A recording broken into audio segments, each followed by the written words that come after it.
ভয়ের জগতে আপনাকে স্বাগতম।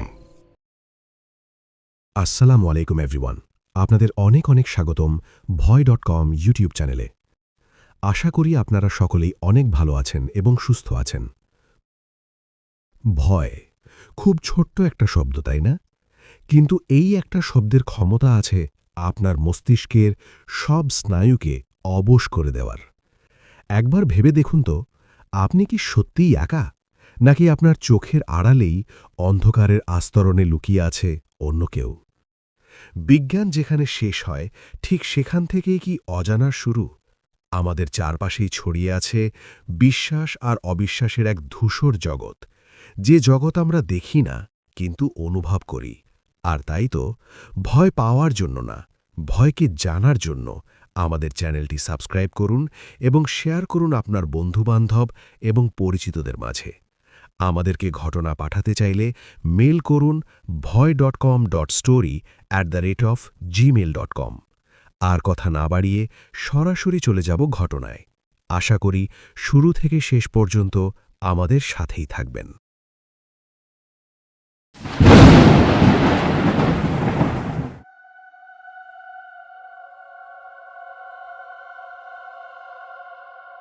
আসসালামু আলাইকুম ভাইয়া, আমার নাম ইমতিয়াজ। আমি পেশায় একজন ওয়াইল্ড লাইফ ফটোগ্রাফার। আমার কাজই হলো বনে বাদারে ঘুরে ছবি তোলা। আমি সুন্দরবন, বান্দরবন, রাঙামাটি সব চষে বেরিয়েছি, কিন্তু 2021 সালে সুনামগঞ্জের টাঙ্গুয়ার হাওরে আমার সাথে যা ঘটেছিল তা আমি মৃত্যুর আগ পর্যন্ত ভুলতে পারবো না। জুলাই মাস, ভরা বর্ষা। টাঙ্গুয়ার হাওর তখন পানিতে টইটম্বুর। আমি আর আমার দুই কলিগ শফিক আর রিয়াজ গেলাম হাওরের জীববৈচিত্র্য আর বর্ষার রূপ ফ্রেমবন্দি করতে। আমরা একটা বড় বজরার মতো নৌকা ভাড়া করলাম 3 দিনের জন্য। নৌকার মাঝির নাম ছিল রহমত চাচা। লোকটার বয়স 60-এর উপরে। হাওরের নারী নক্ষত্র তার চেনা। প্রথম 2 দিন খুব ভালো কাটল, কিন্তু বিপত্তি ঘটল তৃতীয় দিন বিকেলে। আমরা ওয়াচ টাওয়ার এলাকা ছেড়ে বেশ গভীরে রৌমারি বিলের দিকে চলে গিয়েছিলাম পাখির ছবি তুলতে। ফিরতে ফিরতে আকাশ কালো করে কালবৈশাখী ঝড় শুরু হলো। এমন ঝড় যে মনে হচ্ছিল নৌকা উল্টে যাবে। রহমত চাচা বললেন, বাবারা, এই তুফানে মেন ঘাটে ফিরা সম্ভব না। সামনে একটা পুরান হিজল বন আছে, ওইখানে নৌকা বাইধা রাইতটা কাটাইতে হব, নাইলে যান বাঁচান যাইব না। আমরা রাজি হলাম। নৌকাটা একটা বিশাল হিজল গাছের সাথে বাঁধা হলো। চারদিকে শুধু থই থই পানি, আর মাঝখানে এই জংলি হিজল বন। জনমানবহীন এক ভুতুড়ে পরিবেশ। ঝড়টা রাত 11টার দিকে হুট করেই থেমে গেল। সাধারণত ঝড়ের পর বাতাস থাকে, কিন্তু সেদিন বাতাস একদম পড়ে গেল। পানি একদম স্থির, আয়নার মতো। আকাশে চাঁদ উঠল, আর সেই চাঁদের আলোয় হাওরটাকে মনে হচ্ছিল এক বিশাল রূপালী মৃতপুরী।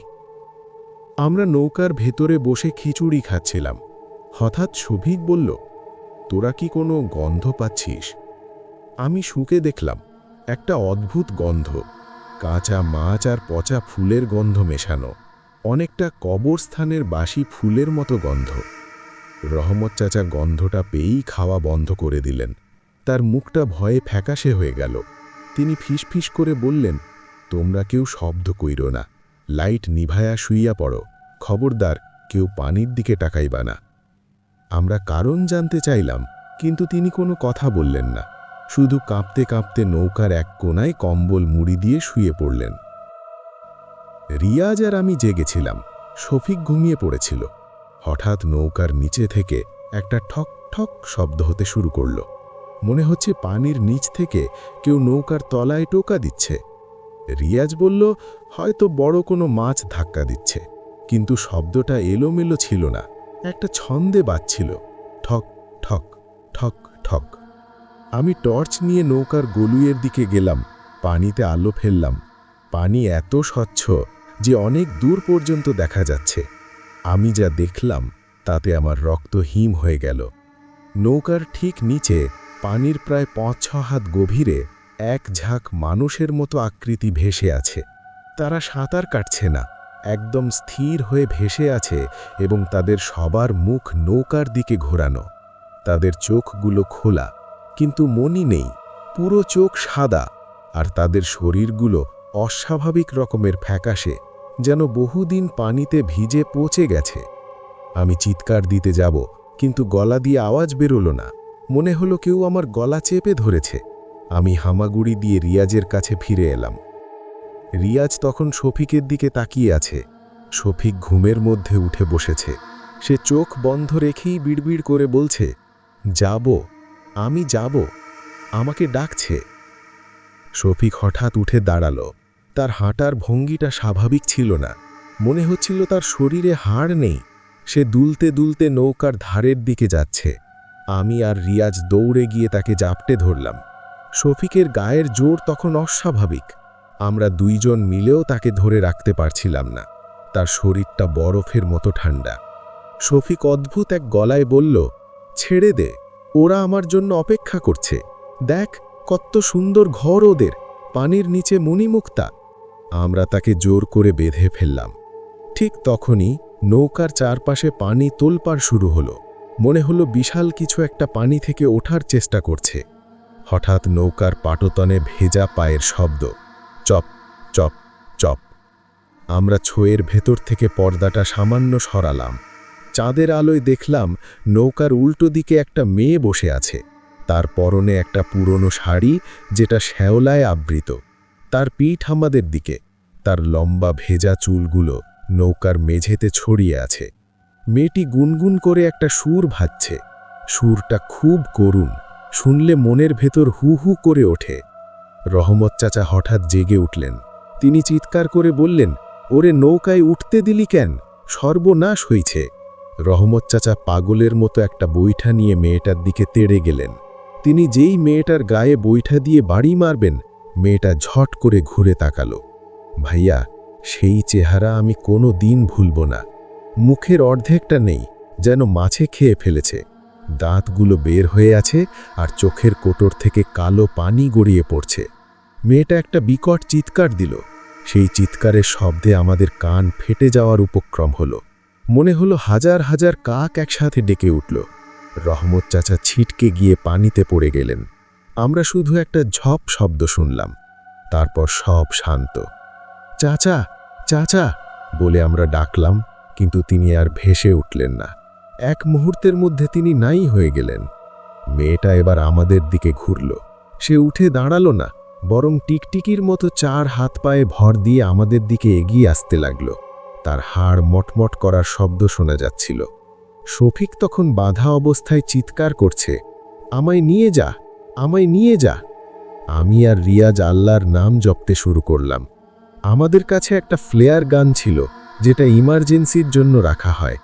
রিয়াজ কাঁপতে কাঁপতে সেটা বের করল। মেয়েটা যখন আমাদের থেকে মাত্র 2 হাত দূরে, রিয়াজ ফ্লেয়ার গানটা তার মুখের দিকে তাক করে ফায়ার করল। তীব্র লাল আলো আর আগুনের ঝলকানিতে মেয়েটা একটা অমানসিক আর্তনাদ করে পেছালো। সে আগুন সহ্য করতে পারছিল না। ছটফট করতে করতে সে পানিতে ঝাঁপ দিল। কিন্তু যাওয়ার আগে সে আমার পায়ের গোড়ালি খামচে ধরেছিল। তার হাতটা ছিল আগুনের মতো গরম। মনে হলো আমার হাড় পর্যন্ত পুড়ে গেছে। সূর্য ওঠার পর আমরা স্থানীয় জেলেদের দেখতে পাই। তারা আমাদের উদ্ধার করে। রহমত চাচাকে আর খুঁজে পাওয়া যায়নি। পুলিশ এবং ডুবুরিরা 3 দিন খুঁজেও তার লাশের কোনো হদিশ পায়নি। শুধু তার গামছাটা হিজল গাছের ডালে পেঁচানো অবস্থায় পাওয়া গেছিল, পানির 10 ফুট উপরে। ওটা ওখানে কিভাবে গেল কেউ জানে না। শফিককে ঢাকায় আনার পর পাবনা মানসিক হাসপাতালে ভর্তি করতে হয়েছিল। সে এখন আর কথা বলে না। শুধু বৃষ্টির শব্দ শুনলে সে জানালার কাছে গিয়ে বসে থাকে আর বিড়বিড় করে বলে, ওরা আসবে, বর্ষায় আবার আসবে। আর আমার পায়ের গোড়ালিতে সেই পোড়া দাগটা এখনো আছে। ডাক্তাররা বলেছেন এটা নাকি কোনো কেমিক্যালের বার্ন, কিন্তু আমি জানি ওটা কি ছিল। এখনো বর্ষাকাল এলে বা কোথাও স্থির পানি দেখলে আমার দম বন্ধ হয়ে আসে। আমি আর কোনো দিন হাওড়ে যাইনি, আর যাবও না। ভাইয়া, পানির নিচে এমন এক জগৎ আছে যা আমাদের কল্পনার বাইরে। আর কিছু কিছু জায়গায় মানুষের যাওয়া উচিত নয়, একদমই উচিত নয়। এই বলে তিনি তার ঘটনা শেষ করেছেন। ঘটনাটি আপনাদের কেমন লেগেছে কমেন্টের মাধ্যমে জানাতে ভুলবেন না। যদি ভালো লেগে থাকে তাহলে লিঙ্কটি শেয়ার করুন আপনার বন্ধু-বান্ধব এবং পরিচিতদের সাথে। এমন আরও ঘটনার জন্য চ্যানেলটি সাবস্ক্রাইব করুন। আমাদের সাথে ঘটনা শেয়ার করতে চাইলে মেইল করুন bhoy.com.story@gmail.com-এ। আমরা চলে যাব আমাদের পরবর্তী ঘটনায়।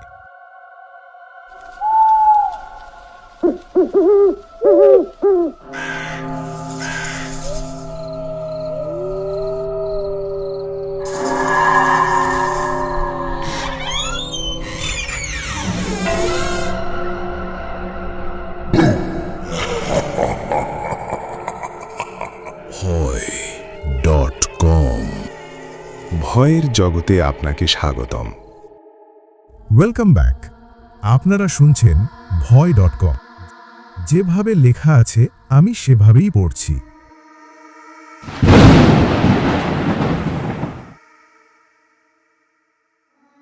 আসসালামু আলাইকুম। আমার নাম আশরাফুল, আমি পেশায় একজন আর্কিটেক্ট। আজকে আমি যে ঘটনাটা শেয়ার করব সেটা শোনার পর হয়তো অনেকের মনে হবে আমি কোনো হরর মুভির স্ক্রিপ্ট বলছি, কিন্তু বিশ্বাস করুন 2019 সালের সেই কাল রাত আমার জীবনকে পুরোপুরি বদলে দিয়েছে। এই ঘটনাটা এত বড় এবং এত ডিটেইলে কেন বলছি তা আপনারা পুরোটা শুনলেই বুঝতে পারবেন। ঘটনাটা বান্দরবানের আলীকদমের গহীনে এক পাহাড়ি এলাকার। আমরা 4 বন্ধু, আমি, সাজিদ, রাফি আর অনিক প্ল্যান করলাম ট্রেকিংয়ে যাব, কিন্তু সাধারণ কোনো ট্যুরিস্ট স্পটে নয়। আমরা চেয়েছিলাম এমন কোনো জায়গায় যেতে যেখানে মানুষের পা খুব কম পড়েছে। অনিকের এক পরিচিত বড় ভাই, যিনি পাহাড়ে সার্ভে করার কাজ করতেন, তিনি আমাদের এক অদ্ভুত ট্রেইলের খোঁজ দেন। জায়গাটার নাম স্থানীয়রা বলে আধার টিলা। নামটা শুনেই আমাদের রোমাঞ্চ জেগেছিল। আমরা যখন আলীকদম পৌঁছালাম তখন দুপুর গড়িয়ে বিকেল। আমাদের গাইড হিসেবে যাকে ঠিক করা হয়েছিল তার নাম মংপ্রু। লোকটার বয়স 50-এর কোঠায়, চুপচাপ স্বভাবের। আধার টিলার নাম শুনেই মংপ্রুর চোখ দুটো কেমন যেন কুঁচকে গেল। সে ভাঙা ভাঙা বাংলায় বলল, ওদিকে যাওয়া বারণ, সন্ধ্যা হলে ওখানে বাতাস কথা বলে। আমরা শহরের ছেলে, এসব কুসংস্কার গায়ে মাখলাম না। টাকার লোভ দেখিয়ে তাকে রাজি করালাম। আমরা হাঁটা শুরু করলাম বিকেল 4টায়। পরিকল্পনা ছিল টিলার নিচে একটা সমতল জায়গা আছে, সেখানে তাঁবু খাটিয়ে রাত কাটাবো। চারদিকে ঘন জঙ্গল, পাহাড়ের খাড়া ঢাল আর ঝিঝি পোকার ডাক। যত গভীরে যাচ্ছি জঙ্গল ততই ঘন হচ্ছে। সূর্যের আলো বড় বড় গাছের পাতার ফাঁক গলে মাটিতে পড়তে পারছে না। সন্ধ্যা 6টা নাগাদ আমরা ক্যাম্পিং স্পটে পৌঁছালাম। জায়গাটা অদ্ভুত রকমের শান্ত। সাধারণ পাহাড়ে যেমন পাখির ডাক বা বন্যপ্রাণীর শব্দ থাকে, এখানে কিচ্ছু নেই, একদম পিন পতন নীরবতা। মংপ্রু খুব অস্থির হয়ে পড়ল। সে বারবার আকাশের দিকে তাকাচ্ছিল আর বিড়বিড় করে কিছু একটা মন্ত্র পড়ছিল। আমরা তাঁবু খাটালাম, আগুন জ্বালালাম। রাফি গিটার বের করল গান গাওয়ার জন্য। রাত যখন 9টা বাজে তখন প্রথম ঘটনাটা ঘটল। আমরা আগুনের চারপাশে বসে গল্প করছি, হঠাৎ জঙ্গল থেকে একটা বাচ্চার কান্নার শব্দ ভেসে এলো। শব্দটা খুব ক্ষীণ কিন্তু স্পষ্ট। সাজিদ বলল, এই গহীনে বাচ্চা আসবে কোত্থেকে? নিশ্চয়ই কোনো পাহাড়ি পাড়া আছে আশেপাশে। মংপ্রু কাঁপা কাঁপা গলায় বলল, না স্যার, 10 মাইলের মধ্যে কোনো মানুষের বসতি নাই।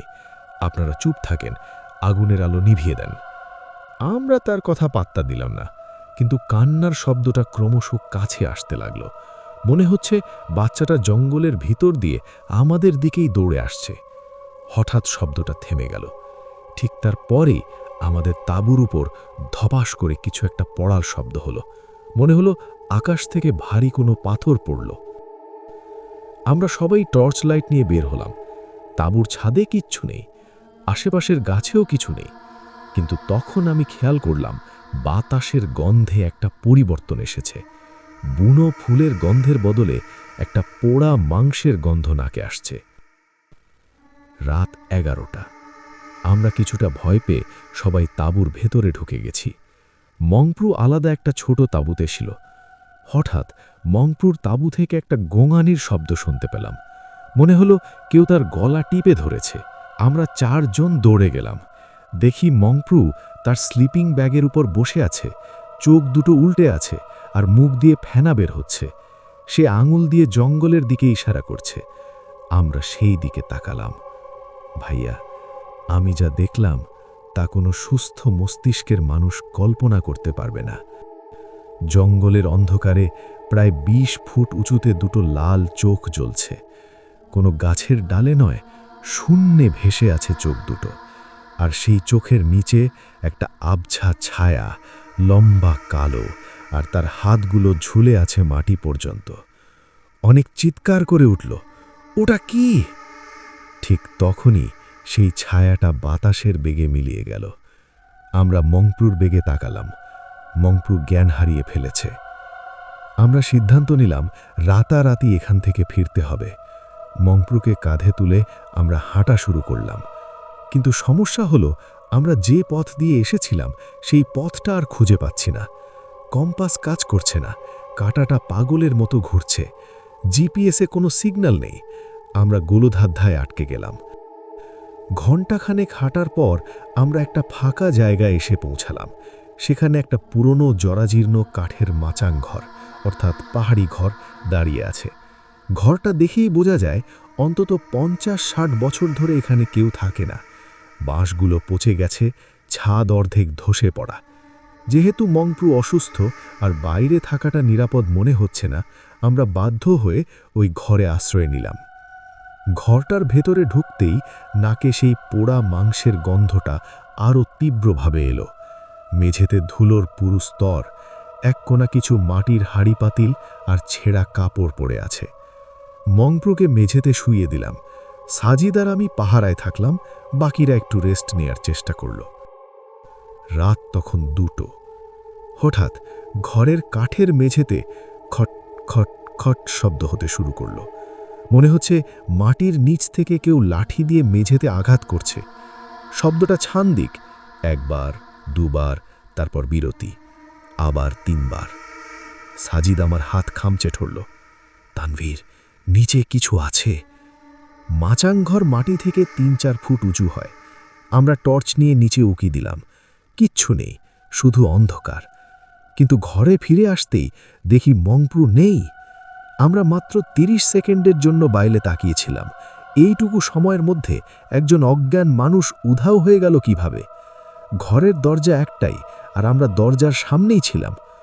মংপ্রু, মংপ্রু বলে আমরা চিৎকার করতে লাগলাম। ঠিক তখনই ঘরের ছাদ থেকে একটা ফিসফিসানি শব্দ ভেসে এলো। পাহাড়িরা যে ভাষায় কথা বলে সেই ভাষায় কেউ কিছু বলছে, কিন্তু গলাটা মংপ্রুর। তবে মনে হচ্ছে সে খুব যন্ত্রণায় আছে। আমরা টর্চ মারলাম ছাদের দিকে। দেখি মংপ্রু ছাদের বিমের সাথে ঝুলে আছে। তার শরীরটা এমনভাবে মোচড়ানো যেটা মানুষের পক্ষে সম্ভব নয়। তার ঘাড়টা 180 ডিগ্রি ঘুরে আমাদের দিকে তাকিয়ে আছে। মংপ্রু বা মংপ্রুর শরীরে থাকা অন্য কিছু আমাদের দেখে হাসল। সেই হাসিটা ছিল করাত দিয়ে কাঠ কাটার শব্দের মতো কর্কশ। আমরা সহ্য করতে পারলাম না। সবাই মিলে দরজা দিয়ে দৌড় দিলাম। কিন্তু জঙ্গল যেন আমাদের ছাড়তে চাইছে না। আমরা যত দৌড়াই মনে হয় একই জায়গায় দাঁড়িয়ে আছি। দৌড়াতে দৌড়াতে আমরা একটা পাহাড়ি ঝর্ণার কাছে এলাম। অনেক সবার পেছনে ছিল। হঠাৎ সে চিৎকার করে পড়ে গেল। আমরা ফিরে তাকালাম। দেখি অনেকের পা কেউ যেন মাটির নিচ থেকে টেনে ধরেছে। অনেক প্রাণপণে লাথি মারছে, কিন্তু কিচ্ছু দেখা যাচ্ছে না। মনে হচ্ছে অদৃশ্য কোনো শক্তি তাকে মাটির নিচে টেনে নিয়ে যাচ্ছে। আমি আর রাফি মিলে অনেককে টেনে ধরলাম, কিন্তু শক্তিটা এত প্রবল ছিল যে আমরাই উল্টে পড়ে যাচ্ছিলাম। তখন সাজিদ তার পকেট থেকে একটা লাইটার বের করল। সে তার জ্যাকেটে আগুন ধরিয়ে সেটা অনেকের পায়ের কাছে ছুঁড়ে মারল। আগুনের তাপে মনে হলো অদৃশ্য বাঁধনটা আলগা হয়ে গেল। একটা অমানবিক আর্তনাদ শোনা গেল মাটির নিচ থেকে। আমরা অনেককে তুলে আবার দৌড়াতে শুরু করলাম। এবার আমরা আর পেছনে তাকাইনি। একটানা দৌড়াতে দৌড়াতে ভোরের আলো ফুটতে শুরু করল। আজানের ধ্বনি কানে আসার পর আমাদের মনে হলো বুকের উপর থেকে পাথরটা সরল। আমরা যখন মেইন রোডে এসে পৌঁছালাম তখন আমাদের শরীরের সব জায়গায় কাঁটার আঁচড়, জামাকাপড় ছেঁড়া। কিছু স্থানীয় কাঠুরিয়া আমাদের উদ্ধার করে। পরে আমরা জানতে পারি ওই আধার টিলার ওই অনির্দিষ্ট জায়গাটাতে একসময় এক তান্ত্রিক বা বৈদ্য থাকত। সে নাকি অমর হওয়ার জন্য কালো জাদু করত এবং ছোট বাচ্চার বলি দিত। গ্রামের লোকেরা তাকে ধরে ওই মাচাং ঘরেই জীবন্ত পুড়িয়ে মেরেছিল। তারপর থেকেই ওই এলাকায় কেউ যায় না। আর মংপ্রু, সেকে আমরা আর খুঁজে পাইনি। পুলিশ, স্থানীয় প্রশাসন অনেক খুঁজেছে, কিন্তু মংপ্রুর কোনো হদিশ নেই। সে যেন হাওয়ায় মিলিয়ে গেছে। ভাইয়া, ঢাকায় ফিরে আসার পর মাসখানেক আমরা কেউ স্বাভাবিক হতে পারিনি। অনেকের পায়েও আজও কালো দাগ আছে, যেটা কোনো ডাক্তার সারাতে পারেনি। আর মাঝে মাঝে গভীর রাতে যখন আমি একা থাকি, তখন কানে সেই পোড়া মাংসের গন্ধ আর মংপ্রুর সেই বিকৃত গলার হাসি ভেসে আসে। আমি জানি না সেদিন আমরা কার মুখোমুখি হয়েছিলাম, তবে এটা জানি পৃথিবীতে এমন কিছু শক্তি আছে যার সীমানায় মানুষের পা ফেলা উচিত নয়। সবাই ভালো থাকবেন আর সাবধানে থাকবেন। অজানাকে জানার কৌতূহল ভালো, কিন্তু কিছু রহস্য অজানাই থাকা মঙ্গল। এই বলে তিনি তার ঘটনা শেষ করেছেন। ঘটনাটি আপনাদের কেমন লেগেছে কমেন্টের মাধ্যমে জানাতে ভুলবেন না। যদি ভালো লেগে থাকে তাহলে লিঙ্কটি শেয়ার করুন আপনার বন্ধু-বান্ধব এবং পরিচিতদের সাথে। আমরা চলে যাব আমাদের পরবর্তী ঘটনায়।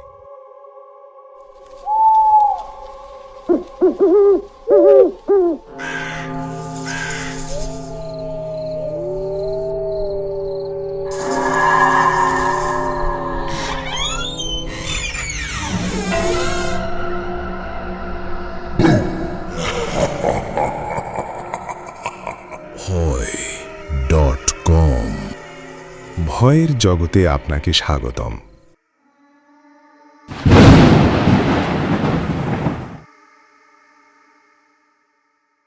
আসসালামু আলাইকুম ভাইয়া এবং ভয়ে.com-এর অগণিত লিসেনাররা। আপনারা হয়তো এখন হেডফোন কানে দিয়ে কম্বল মুড়ি দিয়ে শুয়ে আছেন, কিংবা গভীর রাতে হাইওয়েতে ড্রাইভ করছেন। আমার নাম শফিক। আমি পেশায় একজন সফটওয়্যার ইঞ্জিনিয়ার। থাকি ঢাকার বনশ্রীতে। কিন্তু আমার জীবনের এই ভয়াবহ অভিজ্ঞতাটি ঘটেছিল আমার নানা বাড়ি বরিশালের এক প্রত্যন্ত গ্রামে, আজ থেকে প্রায় 4 বছর আগে। ঘটনাটা এত বড় এবং এত বিস্তারিত যে বলতে গেলে আমার গলা শুকিয়ে আসছে। আপনারা হয়তো সময় নিয়ে ধৈর্য ধরে শুনবেন, কিন্তু বিশ্বাস করুন, সেই 3টে দিন আমার কাছে 300 বছরের সমান মনে হয়েছিল। এই ঘটনা কোনো সাধারণ ভূতের গল্প না। এটা মানুষের প্রতিহিংসা, কুফরি কালাম এবং জিন জাতির এক ভয়াবহ আক্রোশের গল্প। সময়টা ছিল 2017 সালের ডিসেম্বর মাস। হাড় হিম করা শীত। আমার মামাতো ভাই, নাম সাগর, ওর বিয়ে ঠিক হয়েছে। গ্রামের বিয়ে মানেই এক বিশাল উৎসব। আমি, আমার মা, ছোট বোন সবাই 1 সপ্তাহ আগেই নানাবাড়ি পৌঁছে গেলাম। নানাবাড়িটা অনেক পুরনো আমলের। বিশাল উঠান, পুকুর পাড় আর বাড়ির পেছনেই ঘন সুপারি বাগান আর বাঁশঝাড়। বরিশালের ওই দিকটায় বাঁশঝাড়গুলো দিনের বেলাতেও কেমন যেন অন্ধকার হয়ে থাকে। বিয়ের ঠিক 3 দিন আগের ঘটনা। গায়ে হলুদের আয়োজন চলছে। সাগর ভাই খুব খুশি, কিন্তু ঝামেলার শুরু হলো এক আত্মীয়কে নিয়ে। আমার এক দূর সম্পর্কের মামি, যাকে আমরা শেফালি মামি বলে ডাকতাম। তিনি চেয়েছিলেন তার মেয়ের সাথে সাগর ভাইয়ের বিয়ে দিতে, কিন্তু নানাজান রাজি হননি। সেই থেকে শেফালি মামির সাথে আমাদের পরিবারের একটা ঠান্ডা লড়াই চলছিল। কিন্তু অদ্ভুতভাবে তিনি বিয়েতে এসেছিলেন এবং খুব হাসি খুশি ভাব দেখাচ্ছিলেন। সেদিন দুপুরের ঘটনা। সাগর ভাই পুকুর ঘাটে গোসল করতে গেছে। ফিরতে একটু দেরি হচ্ছে। আমি ভাবলাম যাই ডেকে আনি। ঘাটের কাছে গিয়ে দেখি শেফালি মামি সাগর ভাইয়ের ভেজা গামছাটা হাতে নিয়ে বিড়বিড় করে কিছু একটা বলছেন। আমাকে দেখেই তিনি চমকে উঠলেন এবং তাড়াতাড়ি গামছাটা সাগর ভাইকে দিয়ে চলে গেলেন। আমি তখন ব্যাপারটাকে গুরুত্ব দিইনি, কিন্তু শয়তান তখন তার কাজ শুরু করে দিয়েছে। সেদিন সন্ধে থেকেই সাগর ভাইয়ের আচরণে পরিবর্তন দেখা গেল। মাগরিবের নামাজের পর সাগর ভাই বলল ওর খুব শীত করছে। আমি কম্বল দিয়ে ওকে ঢেকে দিলাম, কিন্তু কিছুক্ষণ পর ও বলল ওর নাকি গরম লাগছে। ও গায়ের সব কাপড় খুলে ফেলতে চাইল। রাত তখন 10টা। আমরা সবাই রাতের খাবার খাচ্ছি। হঠাৎ সাগর ভাই বিকট শব্দে একটা ঢেকুর তুলল। সেই ঢেকুর থেকে যে গন্ধটা বের হলো তা কোনো মানুষের পেটের গন্ধ হতে পারে না। পচা ইঁদুর বা নর্দমার গন্ধের মতো উৎকট এক দুর্গন্ধ। আমরা সবাই নাক চেপে ধরলাম। সাগর ভাই হঠাৎ আমার দিকে তাকিয়ে বলল, শফিক, মাংস কোথায়? কাঁচা মাংস দে, আমি খাবো। ওর গলার স্বরটা সাগরের ছিল না, গলাটা চ্যাপ্টা এবং ভাঙা ভাঙা। আমি ভয়ে ভয়ে বললাম, ভাই, রান্না করা মাংস আছে তো? ও আমার দিকে এমন একটা দৃষ্টি দিল যেন আমাকেই চিবিয়ে খাবে। ও বলল, রান্না না, রক্তসহ মাংস চাই, আমার খিদে পেয়েছে। নানি বললেন, বিয়ের টেনশনে হয়তো মাথা গরম হয়েছে, ওরে ঘুমোতে দে। আমরা কোনো মতে ওকে বুঝিয়ে শুইয়ে দিলাম। কিন্তু আসল বিভীষিকা শুরু হলো রাত 3টের দিকে। রাত 3টের দিকে আমার ঘুম ভাঙল একটা অদ্ভুত শব্দে। মনে হচ্ছে কেউ একজন ঘরের টিনের চালে লাফালাফি করছে। আবার কখনো মনে হচ্ছে কেউ নখ দিয়ে টিন আঁচড়াচ্ছে। শব্দটা আসছে সাগর ভাইয়ের ঘর থেকে। আমি আর আমার ছোট মামা দৌড়ে গেলাম। সাগর ভাইয়ের দরজা ভেতর থেকে বন্ধ। আমরা ধাক্কাধাক্কি করলাম, কিন্তু খুলল না। ভেতর থেকে সাগর ভাইয়ের গোঙানি শোনা যাচ্ছে। মনে হচ্ছে কেউ ওকে গলা টিপে ধরে আছে। আমরা আর দেরি না করে দরজাটা ভেঙে ফেললাম। ভেতরে ঢুকে টর্চের আলো ফেলতেই আমার রক্ত হিম হয়ে গেল। সাগর ভাই খাটের উপর নেই, ও ঘরের সিলিং ফ্যানের সাথে ঝুলে আছে। ও টিকটিকির মতো 4 হাত পা দিয়ে ফ্যানের রডটা আঁকড়ে ধরে ঝুলে আছে। মানুষের শরীর যে অভিকর্ষ বা গ্র্যাভিটি উপেক্ষা করে এভাবে ঝুলে থাকতে পারে তা নিজের চোখে না দেখলে বিশ্বাস করতাম না। ওর মাথাটা নিচের দিকে ঝোলানো। আমাদের দেখেই ও হিস হিস করে উঠল। ওর চোখ দুটো সম্পূর্ণ লাল, চোখের সাদা অংশ বা মুনি কিছুই বোঝা যাচ্ছে না। ও আমাদের দিকে তাকিয়ে বলল, কেন এসেছিস? যা ভাগ, নইলে সবার ঘাড় মুটকে দেব। ছোট মামা সাহস করে বললেন, সাগর, নেমে আয়, এসব কি হচ্ছে? সাগর ভাই এক লাফে ফ্যান থেকে মেঝেতে নামল, কিন্তু নামার ভঙ্গিটা মানুষের মতো ছিল না। ও একটা বুনো জানোয়ারের মতো 4 পায়ে হাবাগুড়ি দিয়ে মেঝের এক কোনায় গিয়ে বসল। ওর মুখ দিয়ে ফেনা বের হচ্ছে। পরদিন সকালে ডাক্তার আনা হলো। ডাক্তার ওকে ঘুমের ইঞ্জেকশন দিলেন। কিন্তু অদ্ভুত ব্যাপার, যে ডোজে একটা হাতি ঘুমিয়ে পড়ার কথা, সেই ডোজে সাগর ভাইয়ের কিছুই হলো না, বরং ও ডাক্তারের দিকে থুথু ছিটিয়ে দিল। সেই থুথু ডাক্তারের হাতে লাগার সাথে সাথে জায়গাটা কালো হয়ে জ্বলে জ্বলে গেল, যেন অ্যাসিড পড়েছে। ডাক্তার ভয়ে পালিয়ে গেলেন। তিনি বলে গেলেন, এটা মেডিকেলের কেস না, আপনারা ভালো কোনো হুজুর বা তান্ত্রিক ডাকেন। বাড়ির মুরব্বীরা পরামর্শ করে পাশের গ্রামের এক কামেল হুজুরকে খবর দিলেন। নাম মাওলানা ইব্রাহিম। তিনি জিন ও জাদুর চিকিৎসায় বেশ পারদর্শী। হুজুর আসতে আসতে বিকাল হয়ে গেল। এই সময়ের মধ্যে সাগর ভাই এক ফোঁটাও পানি খায়নি, কিন্তু ওর পেটটা ফুলে ঢোল হয়ে গেছে। মনে হচ্ছে পেটের ভেতরে কিছু একটা নড়াচড়া করছে। ও মাঝে মাঝে নিজের পেটে নিজেই ঘুষি মারছিল আর অট্ট হাসি দিচ্ছিল। সেই হাসি শুনলে বুকের কলিজা শুকিয়ে যায়। মাওলানা ইব্রাহিম হুজুর আসর নামাজের পর বাড়িতে ঢুকলেন। তিনি গেট দিয়ে ঢুকেই থমকে দাঁড়ালেন। তিনি বললেন, বাড়ির চারপাশে তো সীমানা দেওয়া নেই, খুব কড়া বান মারা হয়েছে। শ্মশানের হাড় আর মরা মানুষের মাথার খুলকি দিয়ে এই কুফরি করা হয়েছে। হুজুর সাগর ভাইয়ের ঘরে ঢুকলেন। সাগর ভাই তখন খাটের পায়া কামড়ে ধরে বসেছিল। হুজুরকে দেখেই ও গর্জন করে উঠল।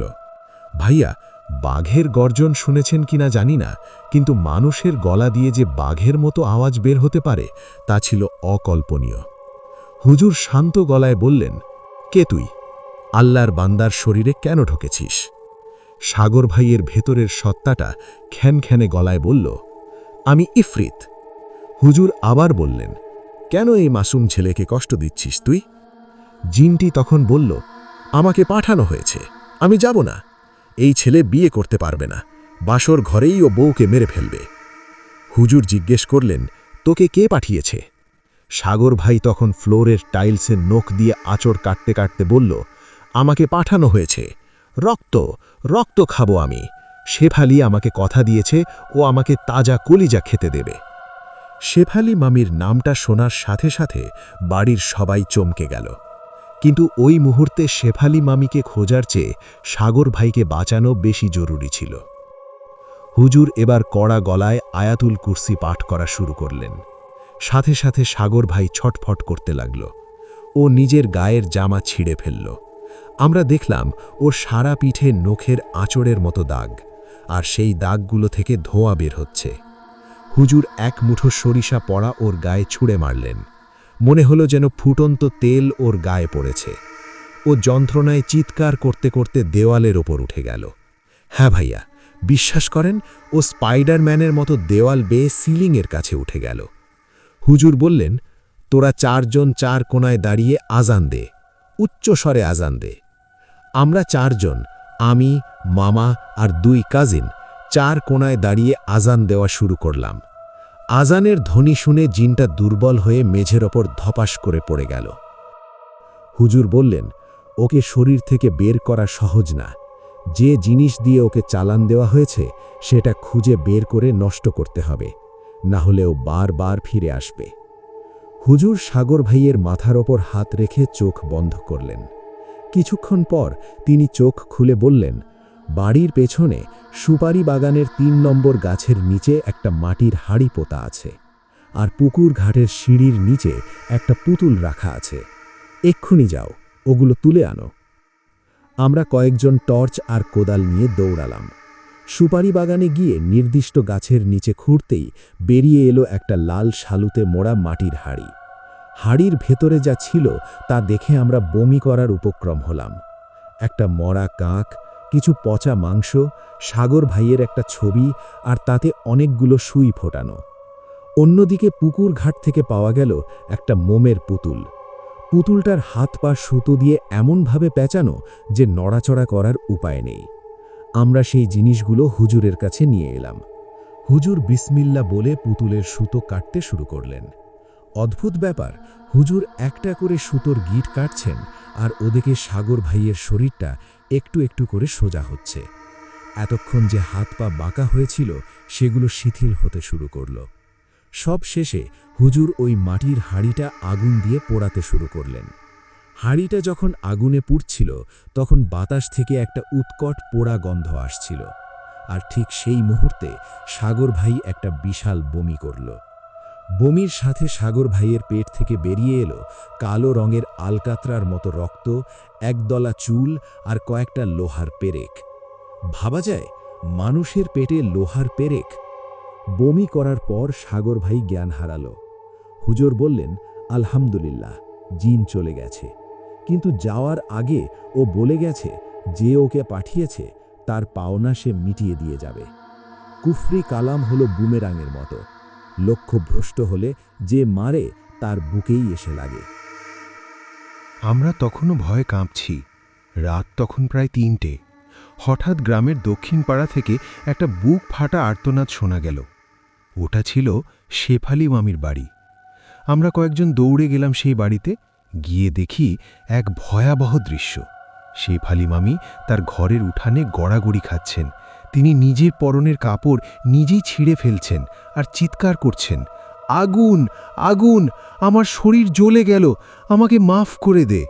তার স্বামী আর ছেলে তাকে ধরার চেষ্টা করছে, কিন্তু পারছে না। শেফালি মামি হঠাৎ উঠে দাঁড়ালেন এবং দৌড়ে গিয়ে চুলার জ্বলন্ত লাকড়ি নিজের মুখে চেপে ধরলেন। কেউ তাকে আটকাতে পারল না। তিনি পাগলের মতো বলতে লাগলেন, আমি সাগরের ক্ষতি চেয়েছিলাম, শয়তান এখন আমাকে নিতে এসেছে। সেই রাতেই শেফালি মামি মারা যাননি, কিন্তু তার অবস্থা মৃত মানুষের চেয়েও খারাপ হয়ে গেল। তার মুখের এক পাশ সম্পূর্ণ পুড়ে ঝলসে গেল। প্যারালাইজড হয়ে তিনি বিছানায় পড়ে রইলেন। তিনি কথা বলতে পারতেন না, শুধু সারা দিন ওই পোড়া মুখ দিয়ে গোঙাতেন। গ্রামের মানুষ বলতো, তার ঘর থেকে নাকি প্রতি অমাবস্যায় শিকল নাড়ার শব্দ পাওয়া যেত। সাগর ভাই এখন পুরোপুরি সুস্থ। তার বিয়েটা সেই তারিখেই হয়েছিল, তবে খুব ছোট পরিসরে। ওর এখন ফুটফুটে একটা মেয়ে আছে। কিন্তু সেই 3 দিনের ঘটনা আমরা কেউ ভুলতে পারিনি। সাগর ভাইয়ের পিঠে এখনও সেই পোড়া দাগগুলো আবছাভাবে দেখা যায়। ভাইয়া, এই ঘটনার পর আমি বিশ্বাস করতে বাধ্য হয়েছি যে বিজ্ঞান যেখানে শেষ হয় সেখান থেকেই আধ্যাত্মিক বা অতিপ্রাকৃত জগতের শুরু হয়। আর সবচেয়ে বড় শিক্ষা যেটা পেলাম, মানুষের হিংসা জিনের চেয়েও ভয়ঙ্কর। জিন হয়তো ক্ষতি করে চলে যায়, কিন্তু মানুষ নিজের আপনজনকে ধ্বংস করার জন্য নিজের ইহকাল পরকাল সব বিসর্জন দিতে পারে। এই বলে তিনি তার ঘটনা শেষ করেছেন। ঘটনাটি আপনাদের কেমন লেগেছে কমেন্টের মাধ্যমে জানাতে ভুলবেন না। আমাদের সাথে ঘটনা শেয়ার করতে চাইলে মেইল করুন bhoy.com.story@gmail.com এ। আমরা চলে যাব আমাদের পরবর্তী ঘটনায়।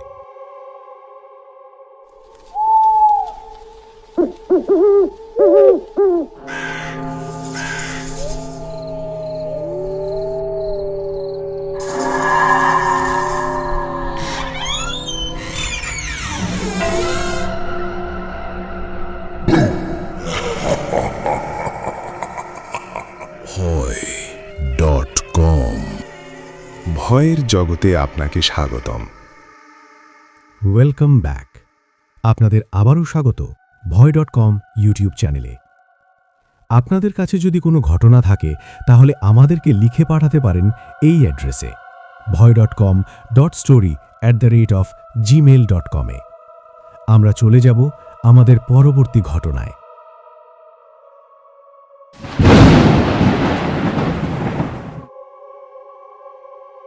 আসসালামু আলাইকুম ভাইয়া, আমার নাম আদনান। আমি আজ যে ঘটনাটা শেয়ার করব সেটা আমার জীবনের একদম বাস্তব অভিজ্ঞতা। ঘটনাটা শোনার পর হয়তো অনেকের কাছেই কাল্পনিক মনে হতে পারে, কিন্তু আমি জানি সেদিন রাতে আমি কি ফেস করেছিলাম। ঘটনাটা 2017 সালের শীতকালের। আমি তখন চাকরির সুবাদে উত্তরবঙ্গের দিনাজপুরে থাকতাম। অফিস শেষ করে বৃহস্পতিবার বিকেলে ঠিক করলাম বাইক চালিয়ে গ্রামের বাড়ি যাব। আমার বাড়ি দিনাজপুর শহর থেকে প্রায় 40 কিলোমিটার ভেতরে বীরগঞ্জের এক প্রত্যন্ত গ্রামে। শীতের রাত, তাই রাস্তাঘাট খুব তাড়াতাড়ি ফাঁকা হয়ে গিয়েছিল। ঘড়িতে তখন রাত প্রায় 11:30। আমি মেইন রোড ছেড়ে গ্রামের কাঁচা রাস্তায় ঢুকলাম। এই রাস্তাটা শর্টকাট, কিন্তু দুপাশে বিশাল বাঁশঝাড় আর পুরনো কিছু আম কাঁঠালের বাগান আছে। স্থানীয়রা এই রাস্তাটা রাতে এড়িয়ে চলে, কিন্তু আমি সাহসের ওপর ভরসা করে বাইকটা ওই পথেই ঘোরালাম। রাস্তাটা একদম নিঝুম, শুধু আমার বাইকের হেডলাইটের আলো আর ইঞ্জিনের শব্দ। কুয়াশা এতটাই ঘন যে 10 হাত দূরের কিছু দেখা যাচ্ছে না। হঠাৎ খেয়াল করলাম বাতাসটা কেমন যেন ভারী হয়ে গেছে। একটা পচা গন্ধ নাকে আসছে, অনেকটা মরা পচা বা বাসি মাংসের গন্ধের মতো। আমি ভাবলাম হয়তো আশেপাশে কোনো শিয়াল বা কুকুর মরে পড়ে আছে। একটা কালভার্টের কাছে আসতেই হঠাৎ আমার বাইকটা বন্ধ হয়ে গেল। শত চেষ্টা করেও স্টার্ট নিচ্ছে না। আমি বাইক থেকে নামলাম। চারপাশটা একদম শুনশান, এমনকি কোনো ঝিঁঝি পোকার শব্দও নেই। এই অস্বাভাবিক নিস্তব্ধতাটা আমাকে প্রথম ভয়ের অনুভূতি দিল। মোবাইলের ফ্ল্যাশটা অন করে আমি বাইকের প্লাগটা চেক করছিলাম। ঠিক তখন আমার ঠিক ঘাড়ের কাছে গরম নিঃশ্বাস অনুভব করলাম। মনে হলো কেউ আমার একদম পেছনে দাঁড়িয়ে আছে। ভয়ে আমার শরীর হিম হয়ে গেল। আমি ঝট করে পেছনে তাকালাম, কিন্তু কেউ নেই, শুধু কুয়াশার চাদর। আমি নিজেকে সান্ত্বনা দিলাম যে এটা মনের ভুল। আবার বাইকে কিক দিতে যাব, তখনই কালভার্টের নিচের ডোবা থেকে একটা শব্দ কানে এলো। ছপ ছপ ছপ। মনে হচ্ছে কেউ কাদার উপর দিয়ে হাঁটছে, কিন্তু মানুষ হাঁটার শব্দ এটা না। শব্দটা অনেক ভারী। আমি টর্চটা কালভার্টের দিকে ফেলি। ভাইয়া, আমি যা দেখলাম তা মনে পড়লে আজও আমার গায়ের লোম দাঁড়িয়ে যায়। দেখলাম কালভার্টের নিচে একটা অদ্ভুত আকৃতির অবয়ব দাঁড়িয়ে আছে। লম্বায় প্রায় 7-8 ফুট হবে। শরীরটা কুঁজো, গায়ের রং মিশমিশে কালো। কিন্তু সবচেয়ে ভয়ঙ্কর ছিল তার চোখ দুটো, জ্বলজ্বল করছে লাল আগুনের মতো। আর সে আমার দিকেই তাকিয়ে আছে। সেটা মানুষ না জানোয়ার আমি বোঝার সময় পেলাম না। হঠাৎ সেই জিনিসটা একটা বিকট শব্দ করল, যেটা হাসির মতো শোনালেও আসলে তা ছিল হাড় হিম করা এক আর্তনাদ, এবং মুহূর্তের মধ্যে সেটা লাফ দিয়ে কালভার্ট থেকে রাস্তায় উঠে এলো। তার হাতগুলো অস্বাভাবিক লম্বা, প্রায় হাঁটু ছাড়িয়ে নিচে। আমার হাত পা তখন অবশ হয়ে আসছিল। আল্লাহর নাম নিয়ে আমি প্রাণপণে বাইকের কিকে লাথি মারলাম। ভাগ্যক্রমে বাইকটা স্টার্ট নিয়ে নিল। আমি এক মুহূর্ত দেরি না করে বাইক টান দিলাম, কিন্তু মনে হলো বাইকটা এগোচ্ছে না, যেন কেউ পেছন থেকে টেনে ধরেছে। বাইকের গতি 60-70, কিন্তু মনে হচ্ছে আমি 10-এ চালাচ্ছি। ঘাড় না ঘুরিয়েও আমি বুঝতে পারছিলাম সেই জিনিসটা আমার পেছনে দৌড়াচ্ছে। তার সেই ভারী পায়ের ধপাস ধপাস শব্দটা আর সেই পচা গন্ধটা আমার পিছু ছাড়ছে না। আমি শুধু মনে মনে আয়াতুল কুরসি পড়ছিলাম। প্রায় 2 কিলোমিটার এভাবে চলার পর গ্রামের একটা মসজিদের মিনার দেখতে পেলাম। মসজিদের লাইটটা দেখা মাত্রই হঠাৎ বাইকটা হালকা হয়ে গেল। সেই পচা গন্ধটাও গায়েব হয়ে গেল। বাড়িতে যখন পৌঁছলাম তখন রাত 1টা। আমি উঠানে বাইক রেখেই অজ্ঞান হয়ে যাই। পরে শুনেছিলাম আমার নাকি টানা 3 দিন 103 ডিগ্রি জ্বর ছিল। জ্বরের ঘোরে আমি নাকি বিড়বিড় করে বলতাম, ওটা আসছে, ওটা আসছে। সুস্থ হওয়ার পর আমি আমার পিঠে কালচে দাগ দেখতে পাই, যেন কেউ নখ দিয়ে খামচে ধরেছিল। গ্রামের মুরব্বীরা বলেছিলেন ওই কালভার্টের নিচে নাকি অনেক বছর আগে এক পাগলকে পিটিয়ে মারা হয়েছিল। তারপর থেকেই ওটা অভিশপ্ত জায়গা। সেই ঘটনার পর থেকে আমি আর জীবনে কোনোদিন রাতে ওই শর্টকাট রাস্তা ব্যবহার করিনি। ভাই, ভূত বা আত্মা আছে কিনা জানি না, কিন্তু কিছু অশুভ শক্তি যে আমাদের আশেপাশে থাকে তা আমি হাড়ে হাড়ে টের পেয়েছি। এই বলে তিনি তার ঘটনা শেষ করেছেন। ঘটনাটি আপনাদের কেমন লেগেছে কমেন্টের মাধ্যমে জানাতে ভুলবেন না। যদি ভালো লেগে থাকে তাহলে লিঙ্কটি শেয়ার করুন আপনার বন্ধু-বান্ধব এবং পরিচিতদের সাথে। এমন আরও ঘটনার জন্য চ্যানেলটি সাবস্ক্রাইব করুন। আমাদের সাথে ঘটনা শেয়ার করতে চাইলে মেইল করুন bhoy.com.story@gmail.com-এ।